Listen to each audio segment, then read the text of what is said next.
Hello students, ఈరోజు మనం respiration లెసన్లో మీకు మెకానిజం ఆఫ్ రెస్పిరేషన్ని ఎక్స్ప్లెయిన్ చేస్తాను. దీనిలో మీరు చూసుకున్నట్టయితే అసలు ఈ రెస్పిరేషన్ మీకు జరగడానికి ఏ ఆర్గన్ ఇంపార్టెంట్ అంటే లంగ్స్. అయితే ఈ లంగ్స్ అనేవి బాడీలో ఎక్కడ ఉన్నాయి అంటే చెస్ట్ క్యావిటీ ఆర్ థొరాసిక్ క్యావిటీలో ఉన్నాయి. అయితే ఈ థొరాసిక్ క్యావిటీ కానీ చెస్ట్ క్యావిటీ కానీ ఏదైనా రెండు ఒకటే. అది ఎక్కడుంది అంటే రిబ్ కేజ్లో ఉంది. కేజ్ అంటే ఏంటి? పంజరం. అంటే రిబ్ కేజ్లో మీకు ఉంది. ఆ రిబ్ కేజ్ అనేది ఎక్కడ ఉందంటే ఇదంతా రిబ్ కేజ్ అంటే రిబ్స్ ఉన్నాయి, చూసారు, రిబ్ కేజ్. అయితే మీకు ఈ రిబ్స్ ఇక్కడ ముందు ఉన్న ఒక బోన్ పేరు ఈ బ్రెస్ట్ బోన్ ఆర్ స్టెర్నమ్ అంటారు. ఇక్కడ బ్రెస్ట్ బోన్ ఆర్ స్టెర్నమ్ మీరు పట్టుకుంటే మీకు తెలుస్తుంది. ఇక్కడ బ్రెస్ట్ బోన్ ఆర్ స్టెర్నమ్ అంటారు. ఆ బ్రెస్ట్ బోన్కి వెనకున్న వెన్నుపూస ఆర్ వెర్టిబ్రల్ కాలంకి మధ్యలో కనెక్ట్ చేసేవి ఈ రిబ్స్. దీనివల్ల ఏమవుతుంది, ఇక్కడంతా కూడా క్యావిటీ ఏర్పడుతుంది. అంటే ఏమవుతుంది, లోపల ఒక ఖాళీ ఏర్పడుతుంది. దాన్నే మనం chest cavity or thoracic cavity అంటాం. దానిలోనే మీకేముంటాయి, లంగ్స్, హార్ట్ ఉంటే ప్రొటెక్ట్ చేయబడతాయి. ఓకేనండి. ఏ దెబ్బ తగిలినా కూడా ముందు రిబ్స్కి తగులుతాయి కానీ హార్ట్కి లంగ్స్కి తగలవు. సో ఆ ప్రొటెక్షన్ దొరుకుతుంది. సో అలాంటి లంగ్స్ మీకు ఏం చేస్తాయి, రెస్పిరేషన్ చేస్తాయి. అయితే మీకు టూ లంగ్స్ ఉన్నాయి. అయితే ఈ లంగ్స్ ఏ విధంగా మీకు రెస్పిరేషన్ చేస్తాయి అన్నది ఇప్పుడు మనం తెలుసుకుందాం. మీకు ఈ థొరాసిక్ మీకు ఏమేమి చెప్పాను, రిబ్ కేజ్ ఉంది, ఈ రిబ్స్ ఉన్నాయి మీకు తెలుసు కదా, పక్క టెంకులు ఈ రిబ్స్ ఉన్నాయి. ఈ రిబ్స్కి మధ్యలో ఏమున్నాయి, ఒక రిబ్కి మధ్యన ఏముంది అంటే intercostal muscles or chest muscles ఉన్నాయి. Intercostal muscles or chest muscles ఏదైనా ఒకటే. సో ఒక రిబ్కి ఇంకో రిబ్కి మధ్యన మీకు ఏముంది, intercostal muscles or chest muscles అనేవి మీకు ఉన్నాయి. అయితే ఈ లంగ్స్కి మీకు బాటమ్, మీకు కిందన చూసినట్టయితే మీకు ఏముంది అంటే మీకు డయాఫ్రమ్ అనే ఒక డోమ్ షేప్డ్ మజిల్ ఉంది. మజిల్ ఉంది. ఈ మజిల్ ఎందుకు ఉపయోగపడుతుంది తర్వాత తెలుసుకుందాం. అయితే మీకు ఇక్కడ మీరు తెలుసుకోవాల్సిన విషయాలు ఏంటంటే మీకు ఎక్కడుంది, లంగ్స్ అనేవి రిబ్ కేజ్లో మీకు ప్రొటెక్ట్ చేయబడి ఉంది. ఆ రిబ్ కేజ్లో ఉన్న క్యావిటీని ఏమంటాం, thoracic cavity or chest cavity అంటాం. అంటే చెస్ట్ క్యావిటీలో మీకు ఏమున్నాయి, లంగ్స్ ఉన్నాయి, 2 లంగ్స్ ఉన్నాయి. అయితే ఈ లంగ్స్ మీకు ఈ రిబ్స్ ఉన్నాయి. రిబ్స్ మధ్యన ఏమున్నాయని చెప్పాను, ఇంటర్కాస్టల్ మజిల్స్ ఉన్నాయి. తర్వాత ఇంకో విషయం ఏంటంటే మీరు ఎప్పుడైనా శ్వాస పీలుస్తున్నారు అంటే రెస్పిరేషన్ చేస్తున్నప్పుడు మీకు ఏమవుతుంది, మీకు గాలి పీల్చుకుంటున్నాం, దట్ ఈస్ కాల్డ్ ఇన్హలేషన్. అంటే లోపలికి గాలి వెళ్తుంది, అది ఇన్హలేషన్. బయటికి గాలి విడిచిపెడితే దాన్ని ఎక్సలేషన్ అంటాం. Inhalation, taking in air is called inhalation, giving out air from the lungs is called exhalation. Okay. అయితే ఈ ఇన్హలేషన్ జరిగినప్పుడు ఏమవుతుంది, లంగ్స్ ఒక బెలూన్ లైక్ స్ట్రక్చర్స్. సో ఏమవుతుంది, మీకు ఎప్పుడైతే గాలి ఎంటర్ అవుతుందో లంగ్స్ ఎక్స్పాండ్ అవుతాయి. ఎప్పుడైతే మీకు గాలి బయటకు వెళ్ళిపోతుందో లంగ్స్ కాంట్రాక్ట్ అయిపోతాయి. అయితే ఇక్కడ ఇంకో విషయం, మనం ఒక చిన్న కాన్సెప్ట్ గుర్తుపెట్టుకోవాలి. ఇంకో ఏంటంటే ఇంట్రా పల్మనరీ ప్రెషర్ అంటారు. ఇంట్రా పల్మనరీ ప్రెషర్ అంటే ఏంటి, మీకు లంగ్స్లో ఉన్న ఎయిర్ ప్రెషర్నే ఇంట్రా పల్మనరీ ప్రెషర్ అని అంటారు. తర్వాత మీరు ఇంకో విషయం గుర్తుపెట్టుకోవాలి, ప్రెషరు, వాల్యూమ్. ఎప్పుడైనా ప్రెషర్ పెరిగింది అంటే వాల్యూమ్ తగ్గిపోతుంది. ప్రెషర్ ఎప్పుడైనా వాల్యూము పెరిగింది అంటే ప్రెషరు తగ్గిపోతుంది. వాల్యూము ఒకవేళ తగ్గినట్టయితే ప్రెషరు పెరుగుతుంది. అంటే volume pressure inversely proportional. V is inversely proportional to P. అది గుర్తుపెట్టుకోండి. అంటే వాల్యూము పెరిగితే ప్రెషరు తగ్గిపోతుంది. ఇది ఒకటి గుర్తుపెట్టుకోండి. ఓకేనండి. అయితే ఒక హెల్తీ పర్సన్ ఎన్నిసార్లు ఒక మినిట్కి శ్వాస పీలుస్తాడు అంటే ఆల్మోస్ట్ 12 to 16 టైమ్స్, యావరేజ్గా 12 to 16 టైమ్స్. ఏ ఇన్స్ట్రుమెంట్ ఉపయోగించి పల్మనరీ ఫంక్షన్ని మనం తెలుసుకోవచ్చు అంటే పల్మనరీ అంటే లంగ్స్ బాగా పనిచేస్తున్నాయా లేవా ఎంత గాలి ఇన్హలేషన్ తీసుకుంటుంది, ఎంత ఎక్సలేషన్ ఎంత తీసుకుంటుంది అని తెలుసుకోవాలన్నప్పుడు ఇన్స్ట్రుమెంట్ ఏంటి అంటే స్పైరోమీటర్. గుర్తుపెట్టుకోండి, స్పైరోమీటర్. ఓకేనండి.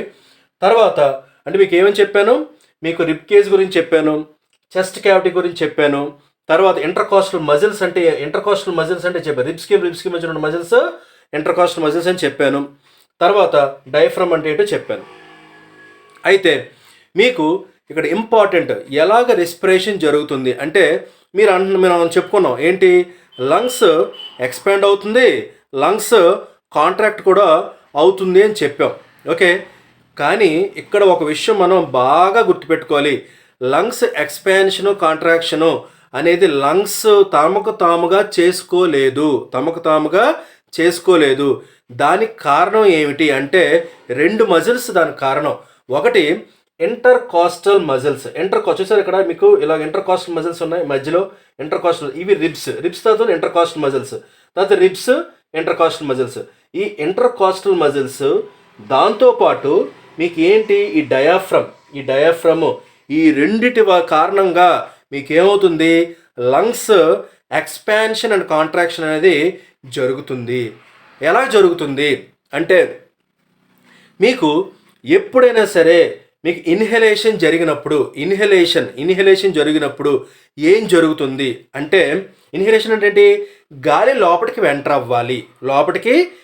అవ్వాలి అంటే ఏమవ్వాలి అంటే ఈ డయాఫ్రమ్ ఉంది చూసారా, ఈ డయాఫ్రమ్ ఏముంది, డోమ్ షేప్లో ఉంది. అప్పుడు ఏమవుతుంది, ఈ డయాఫ్రమ్ కాంట్రాక్ట్ అవుతుంది. కాంట్రాక్ట్ అయితే మీకు ఏమవుతుంది, ఇది మీకు ఫ్లాట్ అయిపోతుంది. చూసారు చిన్న కింద గీత గీసాను, ఆ విధంగా ఫ్లాట్గా తయారైపోతుంది. ఏంటి ఫ్లాట్గా తయారైపోతుంది, డయాఫ్రమ్ ఫ్లాట్గా అంటే ఈ డోమ్ షేప్డ్ కాస్త ఫ్లాట్గా అయిపోతుంది. ఆ తర్వాత మీకు ఈ ఫ్లాట్గా అయిపోవడం వల్ల మీకు ఒకసారి జస్ట్ మీరు ఇమాజిన్ చేయండి, జస్ట్ ఇది డోమ్ షేప్డ్ లేకుండా ఇంతవరకు మీకు ఫ్లాట్గా అయిపోతే మీకు ఏమవుతుంది, స్పేస్ ఏర్పడింది అంటే వాల్యూము పెరిగింది. దేనిలో, చెస్ట్ క్యావిటీలో వాల్యూమ్ పెరిగింది. అంటే మీకు డయాఫ్రమ్ ఎప్పుడు కిందకి దిగిపోయిందో మీకు ఇక్కడ వాల్యూమ్ ఎక్కువగా ఏర్పడి మీకు ఏమవుతుంది, మీకు చెస్ట్ క్యావిటీలో వాల్యూమ్ పెరిగింది.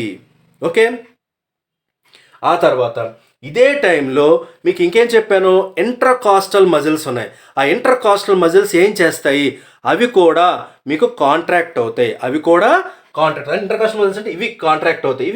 ఈ కాంట్రాక్ట్ అంటే ఇవి పైకి కాంట్రాక్ట్ అవుతాయి. అప్పుడు ఏమవుతుంది, రిబ్స్ ఈ పొజిషన్ నుంచి కొంచెం రైజ్ అవుతుంది. ఈ పొజిషన్ నుంచి కొంచెం పైకి రైజ్ అవుతుంది. అందువల్ల ఏమవుతుంది, ఈ రిబ్స్ పైకి లేచాయి. ఇక్కడ కిందన డయాఫ్రమ్ కిందకి దిగింది. అంటే ఏమైంది, చెస్ట్ క్యావిటీలో ఏం పెరిగిందండి, వాల్యూమ్ పెరిగింది.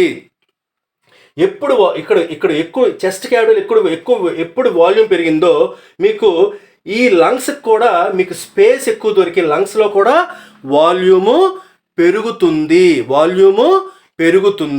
వాల్యూమ్ ఎక్కువ పెరగడం వల్ల మీకు ఏం చెప్పాను, వాల్యూమ్ ఎక్కువ పెరిగితే ఏమవుతుంది, ప్రెషర్ తగ్గిపోతుంది. అంటే మీకు లంగ్స్లో ఏమైంది, లో ప్రెషర్ ఏర్పడింది. ఎప్పుడు లో ప్రెషర్ ఏర్పడింది, డయాఫ్రమ్ మీకు కాంట్రాక్ట్ అయ్యి స్ట్రైట్గా ఫ్లాటన్గా తయారైనప్పుడు ఇంటర్కాస్టల్ మజిల్స్ మీకు కాంట్రాక్ట్ అయ్యి మీకు ఏమవుతుంది, రిబ్ కేజ్ మీకు పైకి లేచినప్పుడు ఏమవుతుంది, ఒక్కసారిగా లోపల వాల్యూమ్ పెరుగుతుంది ఆర్ స్పేస్ పెరుగుతుంది. అదేవిధంగా లంగ్స్లో కూడా మీకు వాల్యూమ్ పెరుగుతుంది. ఎప్పుడు వాల్యూమ్ పెరిగిందో ఆటోమేటిక్గా మీకు ఏమవుతుంది, ప్రెషర్ తగ్గిపోతుంది. అంటే లో ప్రెషర్ ఏర్పడింది. ఎక్కడ ఏర్పడింది, లంగ్స్లో ఏర్పడింది.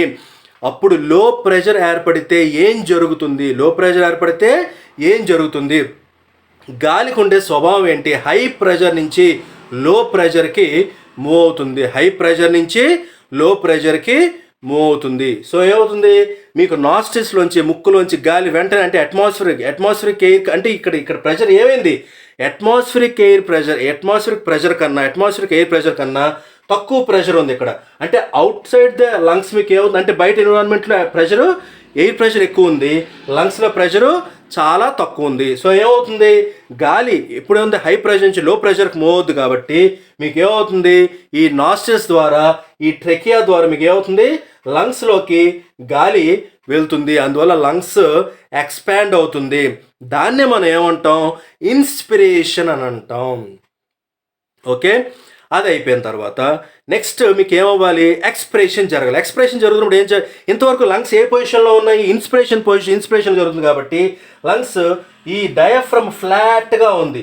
ఇప్పుడు ఏమవుతుంది, ఈ డయాఫ్రమ్ ఇందాక కాంట్రాక్ట్ అయింది కాబట్టి ఫ్లాట్గా అయింది. ఇప్పుడు ఏమవుతుంది, రిలాక్స్ అవుతుంది. రిలాక్స్ అవడం వల్ల ఏమవుతుంది, ఇది మీకు మళ్ళీ డోమ్ షేప్లోకి వచ్చేసింది. ఇది డోమ్ షేప్లోకి వచ్చేసింది. ఇంటర్ కాస్టల్ మజిల్స్ ఏమవుతుంది, అవి కూడా రిలాక్స్ అవుతుంది. ఇంటర్కాస్టల్ మజిల్స్ ఇందాక కాంట్రాక్ట్ అయింది ఇన్హేలేషన్ అప్పుడు ఏమైంది, ఈ లంగ్స్ ఏమవుతుంది, రిబ్స్ పైకి లేచాయి. ఇప్పుడు ఏమవుతుంది, ఇది మీకు రిలాక్స్ అవ్వడం వల్ల ఇందాక ఒరిజినల్ పొజిషన్లోకి లంగ్స్ మీకు రిబ్స్ వచ్చేస్తాయి. అంటే ఇందాక రైజ్ అయ్యింది కదా, మళ్ళీ నార్మల్ పొజిషన్కి వచ్చేస్తాయి. అందువల్ల మీకు ఏమవుతుంది, ఇప్పుడు ఏమైంది అంటే ఇక్కడ డయాఫ్రమ్ మీకు ఏమైంది, మీకు రిలాక్స్ అయ్యి డోమ్ షేప్లోకి వచ్చింది. ఇక్కడ ఇంటర్కాస్టల్ మజిల్స్ మీకు రిలాక్స్ అయ్యి మీకు ఏమైంది, నార్మల్ పొజిషన్కి వచ్చేసాయి. ఇందువల్ల మీకు ఏమైంది, ఇందాకలా మీకు వాల్యూమ్ పెరిగిందని చెప్పాం. ఇప్పుడు ఏమైంది, డోమ్ షేప్ రావడం వల్ల దీనిలో ఆటోమేటిక్గా ఏమైంది, ఈ చెస్ట్ క్యావిటీలో స్పేస్ తగ్గిపోయింది. ఈ రిబ్స్ కూడా కిందకి రావడం వల్ల మీకు స్పేస్ తగ్గిపోయింది. దేనిలో స్పేస్ తగ్గిపోయింది, చెస్ట్ క్యావిటీలో స్పేస్ తగ్గిపోయింది. చెస్ట్ క్యావిటీలో స్పేస్ తగ్గిపోవడం వల్ల మీకు లంగ్స్లో కూడా ఉన్న లంగ్స్లో కూడా వాల్యూమ్ ఏమవుతుంది, స్పేస్ లంగ్స్లో కూడా వాల్యూమ్ అనేది మీకు తగ్గిపోతుంది. వాల్యూమ్ ఎప్పుడు తగ్గిపోయిందో మీకు ఏం చెప్పాను, ప్రెషర్ పెరిగిపోతుంది. యూనివర్సల్ ప్రపోర్షన్ చెప్పాను, ప్రెషరు పెరిగిపోతుంది. అంటే లంగ్స్లో ప్రెషర్ ఎక్కువైపోయింది. ఎప్పుడైతే ఈ డయాఫ్రమ్ ఫ్లాట్ కండిషన్ నుంచి మీకు డోమ్ కండిషన్లోకి మారిందో, ఇప్పుడు ఇంటర్కాస్టల్ మజిల్స్ మీకు రిలాక్స్ అయ్యి నార్మల్ కండిషన్స్ రిబ్స్ వచ్చేసాయో, ఆటోమేటిక్గా చెస్ట్ క్యావిటీలో స్పేస్ తగ్గిపోయింది. లంగ్స్లో కూడా స్పేస్ వాల్యూమ్ తగ్గిపోయింది. వాల్యూమ్ తగ్గిపోయింది అంటే అర్థం ఏంటి, మీకు ఇక్కడ ఏమైంది, ప్రెషరు పెరిగిపోతుంది. దేనికన్నా ప్రెషర్ పెరిగిపోయింది, అట్మాస్ఫిరిక్ ఎయిర్ కన్నా, అంటే బయట ఉన్న ఎయిర్ ప్రెషర్ కన్నా పెరిగిపోయింది. అంటే ఎయిర్ మీకు ఏం చెప్పాను, హై ప్రెషర్ నుంచి లో ప్రెషర్లోకి మారుతుంది, వెళ్ళిపోతుంది. అందుకని ఏమవుతుంది, ఇక్కడ లంగ్స్లో ఉన్న గాలి అంతా మీకు ఏమవుతుంది, ట్రెకియా ద్వారా బయటకు వచ్చేసి నోస్ ద్వారా బయటకు వచ్చేస్తుంది. దీన్నే మనం ఏమంటాం, ఎక్స్పిరేషన్ అంటాం. అని అంటాం. ఇంటర్కాస్టల్ మజిల్స్ రెండు రకాలండి, గుర్తుపెట్టుకోండి.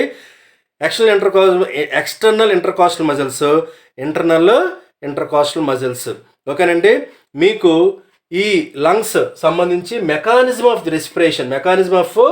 రెస్పిరేషన్ ఇన్ హ్యూమన్ బీయింగ్స్ ఇదండి మీకు దీనికి సంబంధించిన ఇన్ఫర్మేషను. ప్లీజ్ టెక్స్ట్ బుక్ చదవండి, నా వీడియో కూడా జస్ట్ దాంతో కంబైన్ చేసి చూడండి, మీకు ఈజీగా అర్థమవుతుంది.